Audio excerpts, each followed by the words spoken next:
Hey, Ivan from the EV Stock Channel here, and today I'm going to do a summary of auto sales for Q2 in the United States covering Tesla, Ford, GM, Toyota and Honda. But before we begin, thank you to all the Patreons to make these episodes possible, and as always, all content is my opinion only and not financial advice. So let's get started. And according to multiple sources, Tesla recorded around 118,000 deliveries in Q2, and this was up 46.5% from Q2 last year. And Tesla is only getting started, as they are currently ramping up Model Y production at Giga Texas, and then mid next year Cybertruck production should start, so a lot to look forward to regarding Tesla. As for Ford, they sold 483,000 vehicles in Q2, which was up 5.7% from Q2 last year. For the first half of the year, Ford sold around 23,000 EVs, with the majority being the Ford Mustang EV and a small number of F-150 Lightning pickup trucks.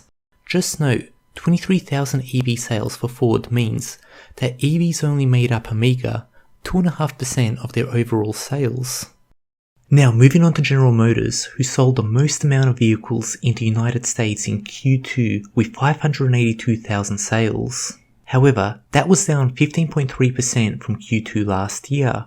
And in the first half of the year, GM did sell just over 7,000 Chevy Bolts and 272 GMC Hummers, which accounted for, get ready for this, 0.5% of GM's overall sales. And we have said that, by mid-decade, we will be selling more EVs in this country than anyone else. Including Tesla. Including Tesla. Anyway.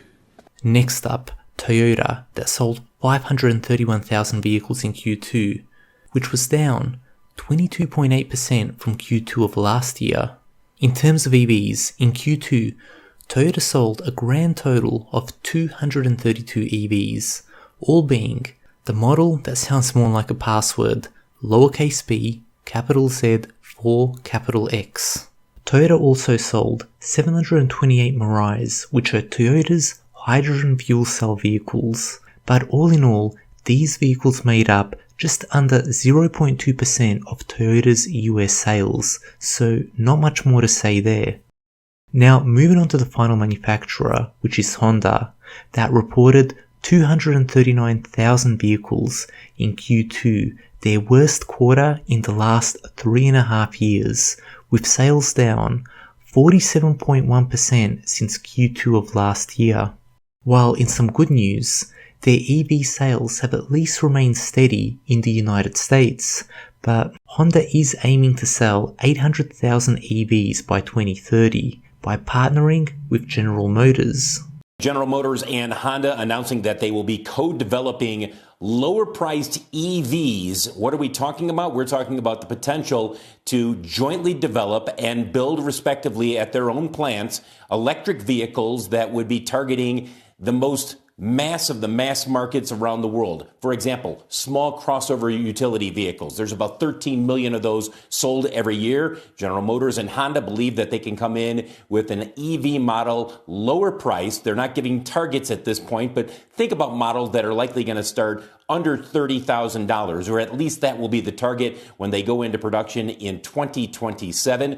GM and Honda have been working together for some time, and this is the quest, guys, for the $25,000 electric vehicle. You hear a lot of talk in the industry about this. People say that Tesla should build the Model 2, which would start at theoretically around $25,000. And the goal here is bring that price point down using massive scale worldwide. That means more people move into electric vehicles, and that's really believed to be the key to getting EVs to truly take off later this decade around the world. So again, GM and Honda jointly developing electric vehicles, lower priced electric vehicles that are scheduled to go into production in 2027. Guys, back to you.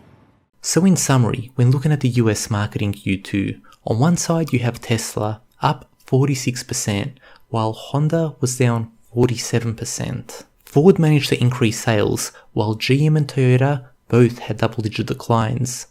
In the final slide, here's another way to look at how Tesla compares to some of the big auto brands. But at the end of the day, all these other auto manufacturers will have to spend billions upon billions to completely change out their manufacturing lines. That could take up to 10 to 15 years to accomplish. So good luck trying to compete with Tesla when you're busy trying to completely overhaul your entire business. So I hope you guys enjoyed this summary, and until next time, I'll catch you guys soon.